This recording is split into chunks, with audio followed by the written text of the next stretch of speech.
వదిలేస్తూ సెంటర్, శ్వాస తీసుకుంటూ right, left, right, left, right, left, left, right, right, centre. ఇప్పుడు కనుగుడ్లను రొటేట్ చేయాలి, అంటే లెఫ్ట్ నుంచి సున్నాలు చుట్టాలి. శ్వాసలతో చేయడానికి ప్రయత్నం చేద్దాం. నిండుగా శ్వాస తీసుకోండి, శ్వాస వదిలేస్తూ కనుగుడ్లను కిందికి దించండి. లెఫ్ట్ నుంచి శ్వాసతో అప్, రైట్ నుంచి శ్వాస వదిలేస్తూ డౌన్. 6, 7, 8. ఇప్పుడు రైట్ నుంచి శ్వాసతో కనుగుడ్లను పైకి తీసుకెళ్ళాలి, లెఫ్ట్ నుంచి శ్వాస వదిలేస్తూ కిందికి తీసుకున్నాం. 1, 2, 3, 4. తాడాసనంలోకి వచ్చేసి 3 సార్లు దీర్ఘ శ్వాసలు తీసుకొని పూర్తిగా శ్వాసను వదిలిన తర్వాత నార్మల్ బ్రీతింగ్ చేస్తూ శరీరాన్ని సమస్థితికి తీసుకొని రావాలి. నిండుగా శ్వాస తీసుకోండి, పూర్తిగా శ్వాసను వదలండి. Deep inhale, long exhale. Deep inhale, long exhale. Normal breathing observe. శ్వాస తీసుకుంటూ సెంటర్, శ్వాస వదిలేస్తూ రైట్,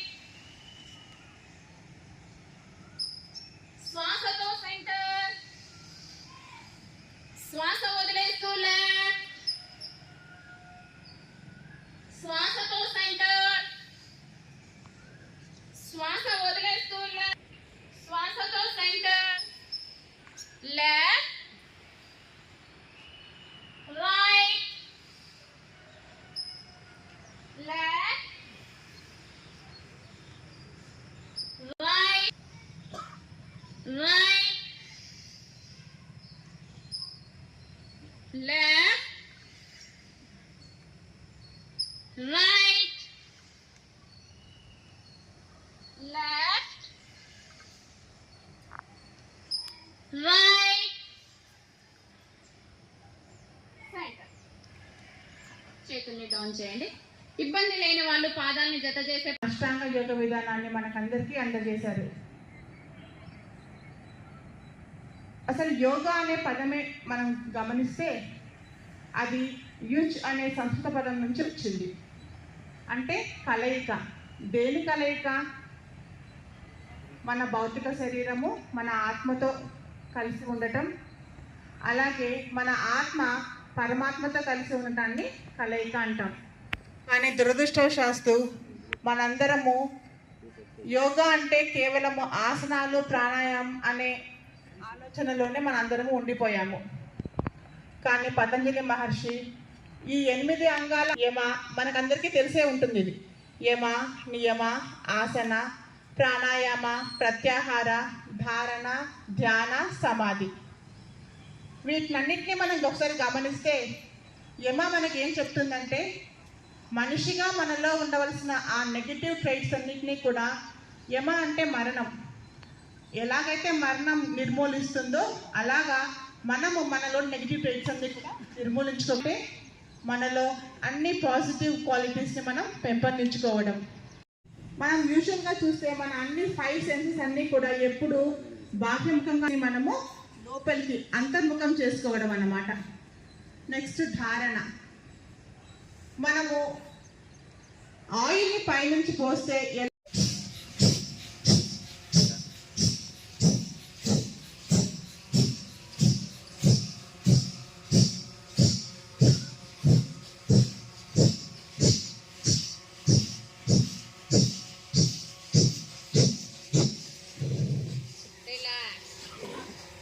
చేతులను తొడల పైన.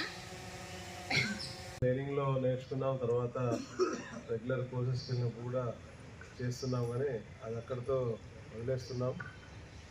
మహానుభావులు వేల సంవత్సరాల కిందట మన ఆరోగ్యాన్ని,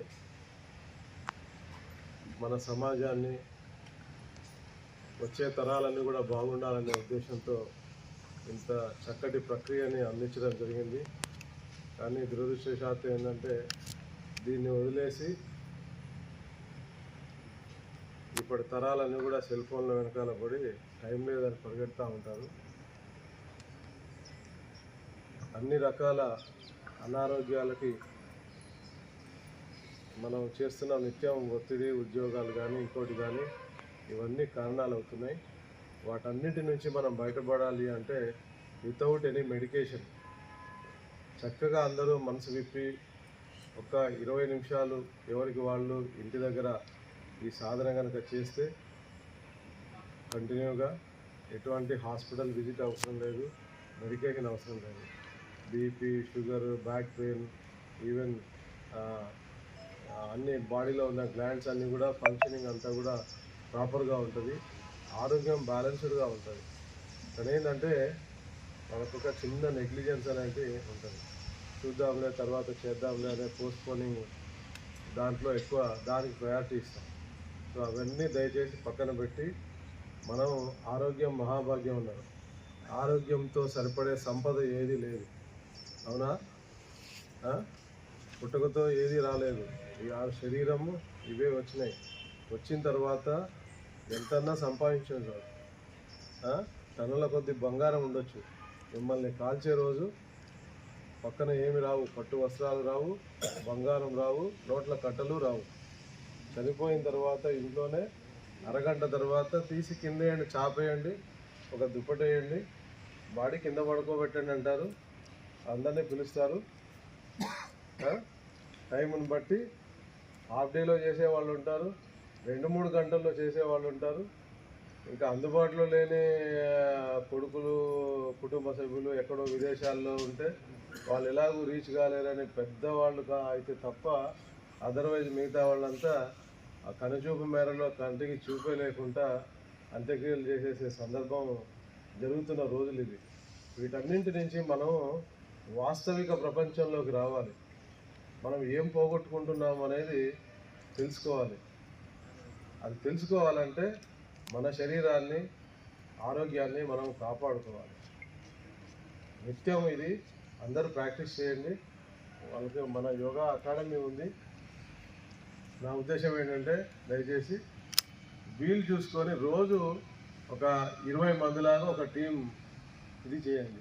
20 మంది కానీ 30 మంది కానీ ఒక టీం చేయండి. వాళ్ళకు మీరు యోగాకి వెళ్తారు కాబట్టి వేరే ఆ టైంలో వేరే డ్యూటీ లేకుండా వెసులుబాటు కల్పించే ఇది చేద్దాం. మీ అందరూ అంగీకరిస్తే ఒక 30 మెంబర్స్ మినిమం అనుకోండి.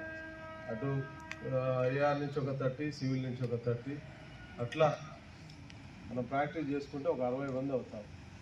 ఒక వీక్ డేస్ వాళ్ళు, తర్వాత వీక్ డేస్ మళ్ళీ ఇంకొక బ్యాచ్, అట్లా షిఫ్ట్ వైజ్ మనం చేసుకుంటే అందరికీ టర్మ్ వస్తుంది. మనం సొంతగా చేసుకునేది వేరు ఉంటుంది.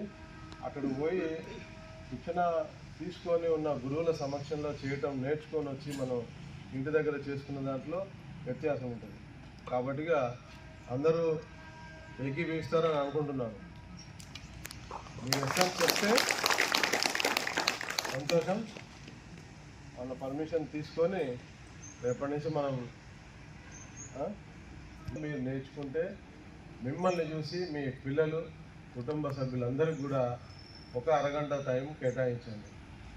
అందరూ సమస్యలు తీరిపోతాయి. ఇప్పుడు మనకి యోగా చెప్పారు, కొంత పార్ట్ మెడిటేషన్ కొద్ది శాతం చెప్పారు, అక్కడికి లాస్ట్లో హిప్నోటైజ్ కూడా చేశారు మేడం. సో నిజంగా చెప్తా ఉంటే మనం మనసుని పూర్తిగా మనం ఆధీనంలోకి తీసుకున్నప్పుడు అందులో ఉండే ప్రశాంతత, అందులో ఉండే ఆనందం ఏంటనేది నిజంగా ఆ ఫీల్డ్లోకి వెళ్తే తెలుస్తుంది. సో మనం అనిత్యం ఎన్ని ఒత్తిళ్ళకు లోనవుతున్నాం అని అనుకుంటున్నాం, కొన్ని లేనిపోని ఒత్తిళ్ళు తెచ్చిపెట్టుకుంటాం. కాబట్టి దయచేసి మనకి అందుబాటులో వ్యవస్థ ఉంది కాబట్టి కంపల్సరీగా రేపటి నుంచి దీన్ని ఒక సిస్టమేటిక్గా టీమ్స్ ఏర్పాటు చేసుకొని అందరం కూడా ప్రాక్టీస్ కంపల్సరీగా చేయాలి. వీక్ డేస్ పెట్టుకోండి. అందరూ ఆరోగ్యవంతులుగా ఉండాలి. ఆరోగ్యమే మహాభాగ్యం అన్నారు కాబట్టి ఇప్పటి నుంచి అన్న మనం అంతకుముందు చేసి వదిలేసాం, కానీ ఇప్పటి నుంచి ఈ సిస్టమ్ కంటిన్యూగా ప్రాక్టీస్ అవ్వాలి. Shift wise 10 week days. Okay, ఇక చక్కటి అవకాశం కల్పించిన అకాడమీ వారికి అందరికి కూడా మా డిపార్ట్మెంట్ తరఫున ధన్యవాదాలు తెలుపుతూ అవకాశం కల్పించిన మీ అందరికీ కూడా ఈరోజు అంతర్జాతీయ యోగా దినోత్సవం జరుపుకుంటున్నాం. అంతర్జాతీయ యోగా దినోత్సవం జరుపుకోవడానికి యోగా మన దేశంలో పుట్టినా కానీ అంతర్జాతీయ స్థాయిలో తీసుకెళ్ళడానికి ఇంత శ్రమపడాల్సి వచ్చింది. మనమందరం కూడా గర్వపడాలి. కానీ ప్రపంచ స్థాయిలో వేరు దేశాల్లో నిత్యం ఎంత బిజీగా ఉన్న వాళ్ళు అనునిత్యం వాళ్ళు ఈవెన్ కంపెనీస్లో కానీ మల్టీనేషనల్ కంపెనీస్లో కానీ ఎంప్లాయీస్ అందరూ కూడా అనునిత్యం యోగా ప్రాక్టీస్ చేస్తూ ఉంటారు. కానీ మన దగ్గర మనం దీని ఒక నిత్యకృత్యంగా చేయలేకపోతున్నాం. కారణం మనం అందరం కూడా ఆత్మవిమర్శ చేసుకోవాలి. ఇది మన దైనందిన జీవితంలో ఒక భాగంగా అందరూ కూడా ప్రతి కుటుంబం నుంచి స్టార్ట్ అవ్వాలి. ఆరోగ్యం మహాభాగ్యం ఉన్నది కాబట్టి ఏ సంపద కూడా దీంతో సరిపోవచ్చలేము. కాబట్టి ప్రతి ఇంటి నుంచి కూడా ఇది మొదలవ్వాలి. అందరూ కూడా చేయాలి. దీనివల్ల ఆరోగ్యం చక్కగా ఉంటుంది, మనసు ఆధీనంలో ఉంటుంది, దృఢమైన సంకల్పం ఉంటుంది. మనం చేయాలనుకున్న కార్యక్రమాల మీద పూర్తి మనసు పెట్టి చేయొచ్చు. అన్ని రకాలుగా మనకు మేలే జరుగుతుంది తప్ప ఎక్కడ ఎటువంటి ఇది లేదు. కేవలం మనం దీని పట్ల అశ్రద్ధ వహిస్తున్నాం. కాబట్టి మన జీవన విధానంలో ఇది ఒకటి అనుకొని అన్నిత్యం నిద్రలేచిన మొదలు ఈ కార్యక్రమాన్ని ప్రతి ఒక్కళ్ళ ఇంట్లో కనుక ఇక్కడి నుంచైనా మనం మొదలు పెట్టగలిగితే ప్రతి కుటుంబం ఒక ఆరోగ్యవంతమైన కుటుంబంగా ఉంటుంది. మీరు మీ పిల్లలకి మీ మనవాళ్ళకి ఎట్లా ప్రతి ఏజ్ గ్రూప్ని బట్టి అందరికీ కూడా అలవాటు చేయండి. ఒక గొప్ప సాంప్రదాయాన్ని ఆ మహానుభావులు కొన్ని వేల సంవత్సరాలు ఇచ్చిన ఆ విలువలున్న సాంప్రదాయాన్ని దీన్ని మనం ఇంకా ముందుకు తీసుకెళ్ళాలి. ఒక ఆరోగ్యవంతమైన కుటుంబం తయారైతే ఆ కొన్ని కుటుంబాలు కలిస్తే ఒక చిన్న వార్డు, గ్రామము, పంచాయతీ, నగర పంచాయతీ, మండల కేంద్రం, తర్వాత డివిజను, జిల్లా, యావత్ దేశం అంతా కూడా ఒక ఆరోగ్యవంతమైన సమర్థవంతమైన దేశంగా ఉంటుంది. పరిపాలన సుభిక్షంగా ఉంటుంది. అన్ని కుటుంబాలు, యావత్ వ్యవస్థ సుభిక్షంగా ఉంటుంది, ఆరోగ్యవంతంగా ఉంటుంది. ఎప్పుడైతే మన ఆరోగ్యవంతంగా ఉంటాయో, మనం సంకల్పంతో ఉంటామో, మన మనసు మన ఆధీనంలో ఉంటుందో, సరైన నిర్ణయాలు తీసుకోగలుగుతాం, వ్యవస్థను సరైన విధంగా నడిపించగలుగుతాం. దానికి ఇది మూలం. దయచేసి చక్కటి ఈ వాతావరణం చూస్తే చాలా సంతోషం అనిపించింది. ఈ రోజు నుంచి మేము మిస్ అయినట్లు లెక్క. ఈ కాలం నుంచి మేము తప్పకుండా మా సిబ్బంది అధికారులందరూ కూడా ఇక్కడ ఉన్న సదుపాయాలన్నింటినీ కూడా వినియోగించుకోవాలని నిర్ణయం తీసుకోవడం జరిగింది. తప్పకుండా మీ అందరి సహాయ సహకారంతో మేము కూడా దీంట్లో పాల్పంచుకుంటాం. మా సిబ్బంది కూడా ఈ సదుపాయాలను వినియోగించుకోవాలని నిర్ణయం తీసుకోవడం కూడా జరిగింది. మా క్యాంపస్ కూడా వచ్చి చక్కటి కార్యక్రమాలు నిర్వహించారు. చాలా సంతోషం. ఈ చక్కటి అవకాశం కల్పించిన రామచంద్ర యోగా ప్లస్ హార్ట్ఫుల్నెస్ అందరికీ కూడా పేరున ధన్యవాదాలు తెలుపుకుంటూ ముగిస్తున్నాం. శాంతినికేతన్ కరస్పాండెంట్ గారు, మన మెడికల్ కాలేజ్ వైస్ ప్రిన్సిపల్ గారు, సుధాకర్ గారు, టీచర్స్ అందరికీ కూడా అంతర్జాతీయ యోగా దినోత్సవం సందర్భంగా శుభాభినందనలు తెలుపుతూ చిన్నారులందరికీ కూడా భగవంతుల ఆశీస్సులు ఎప్పటికీ కలుగజేస్తూ ఉన్నతమైన స్థితికి మీరందరూ చేరుకోవాలని కోరుకుంటూ, ఇది మన పూర్వీకులు కొన్ని వేల సంవత్సరాల క్రితం పతంజలి యోగా మహర్షి ఎంతో ముందు చూపుతో స్టార్ట్ చేసిన దాన్ని కొంత వెనకబడి మేల్కొని ఈరోజు అంతర్జాతీయ స్థాయికి మన వాళ్ళు తీసుకెళ్ళగలిగారు. చాలా సంతోషం. సో ఆరోగ్యమే మహాభాగ్యం అన్నారు. ముఖ్యంగా పిల్లలు, మీరు ఈ తరం, ఈ జనరేషన్ మీరు కనుక ప్రతిరోజు ఇంట్లో ఒక 20 నిమిషాలు కనుక నేర్చుకొని మీరు మీ తల్లిదండ్రులు కూడా ఇది అవలంబించేలాగా చేయగలిగితే అందరి ఆరోగ్యాలు బాగుంటాయి, మీ తల్లిదండ్రులు బాగుంటారు. దయచేసి టీవీలకి, సెల్ ఫోన్లకి అతుక్కపోకండి. ఇది మానేయండి. ఒక స్థిరమైన, దృఢమైన చిత్తంతో దీని మీద దృష్టి పెట్టండి. యోగా అనేది మీ జీవితంలో ఉదయం లేవగానే ఒక భాగం అనండి. ముందు లేవగానే దీన్ని ప్రాక్టీస్ చేయండి. ఒక 15-20 నిమిషాలు సాధన చేసిన తర్వాత మీ దినచర్య మార్నింగ్ స్టడీ అవర్స్ పెట్టుకోండి. ఇట్లా ఫస్ట్ లేవగానే దీన్ని మీ పాఠ్యాంశంలో ఒక భాగం అనుకొని చేయండి. అది జీవితంలో మీకు ఎనలేని సంపదను ఇస్తుంది. సంపద అంటే ఇక్కడ మీకు బంగారమో లేకపోతే డబ్బో కాదు, ఆరోగ్యం. మంచి ఆరోగ్యాన్ని ఇస్తుంది, దృఢ చిత్తాన్ని ఇస్తుంది, మనస్సు మీ ఆధీనంలో ఉంటుంది, చదువు మీద దృష్టి కేంద్రీకరించగలుగుతారు. ఏ నిర్ణయం తీసుకోవాలన్నా కానీ ఒక దృఢమైన సంకల్పాన్ని మీకు రాను రాను దాంట్లో పెంచుతుంది. మీ వయసు పెరిగిన కొద్దీ ఈ యోగా, మెడిటేషన్ కనుక మీరు ప్రాక్టీస్ చేసి కరెక్ట్గా మీ మనసును మీరు ఆధీనంలో ఉంచుకోగలుగుతారు. ప్రాక్టీస్ చేస్తే అప్పుడు మీలో పట్టుదల పెరుగుతుంది. ఏదైనా సాధించాలన్న తపన పెరుగుతుంది, సాధించగలుగుతారు. ఎటువంటి ఒడిదుడుకు లేకుండా చక్కటి ఆరోగ్యంతో జీవనం సాగిస్తారు. ఎందరో ఉన్నారు మహానుభావులు, యోగులు. ఇప్పటికీ ఆ సాధనలో ఉండి ఎటువంటి అనారోగ్యానికి లోనవ్వకుండా చక్కగా 100 ఏళ్ళు దాటిన వాళ్ళు, 90, 100, 110 ఏళ్ళు ఉన్నవాళ్ళు ఉన్నారు. చక్కటి ఆరోగ్య నిబంధనలు, యోగా, మెడిటేషన్. కాబట్టిగా మీరు ఈ వయసులో ఉన్నారు కాబట్టిగా చక్కగా మీ కరెస్పాండెంట్ గారు ఇంట్రెస్ట్ తీసుకొని మీకు ఇవన్నీ నేర్పిస్తున్నారు. నేర్చుకోండి. స్కూల్లోనే అనుకుంటా, ఇంటికి పోయిన తర్వాత మీ దినచర్యలో పొద్దున లేవగానే ఇది ఒక భాగం అవ్వాలి. ఈ ప్రక్రియ మీరు నేర్చుకొని మీ ఇంట్లో వాళ్ళని, మీ బ్రదర్స్ కానీ, సిస్టర్స్ కానీ, పేరెంట్స్ కానీ అందరూ కలిపి ఇంట్లో, ప్రతి ఇంట్లో కూడా ఈ కార్యక్రమం క్రమ పద్ధతిలో జరిగేలాగా తీసుకెళ్ళాలి. అప్పుడు అన్ని కుటుంబాలు, అందరూ కూడా, వ్యవస్థ అంతా కూడా ఒక చక్కటి ఆరోగ్యవంతమైన వ్యవస్థ ఉంటుంది. మనం హాస్పిటల్లో చుట్టూ తిరగక్కర్లేదు. అంతేనా? దయచేసి నా మొట్టమొదటి విన్నపం ఏంటంటే, సెల్ ఫోన్లు ఇప్పుడు నిత్యకృతం అయిపోయింది. పిల్లలు, చిన్నపిల్లల దగ్గర నుంచి ఈ సెల్ ఫోన్లు, తినకపోయినా సెల్ ఫోన్ ఇచ్చి ఏదో చూపెట్టి అలవాటు చేస్తున్నారు. మీరు కూడా నో అని చెప్పండి. ఇది మార్చుకోండి. ఈ సెల్ ఫోను, టీవీ అనేది 2 మార్చేయండి. టీవీ ఎప్పుడు చూస్తారంటే ఇంగ్లీష్లో వార్తలకు చూడండి, తెలుగులో వార్తలకు చూడండి. ఎందుకు వార్తలు చెప్తున్నానంటే మన చుట్టూ ఉన్న వ్యవస్థలో ఏం జరుగుతున్నాయి, మార్పులు, చేర్పులు, సంఘటనలు అనేది మనకు అనునిత్యం తెలియాలి. మనం ఈ వ్యవస్థలో బతుకుతున్నాం కాబట్టిగా ఈ పరిణామాలన్నీ మనకు తెలియాలి. కాబట్టిగా వార్తలు చూడండి, అందులో నిజమేదో నమ్మండి.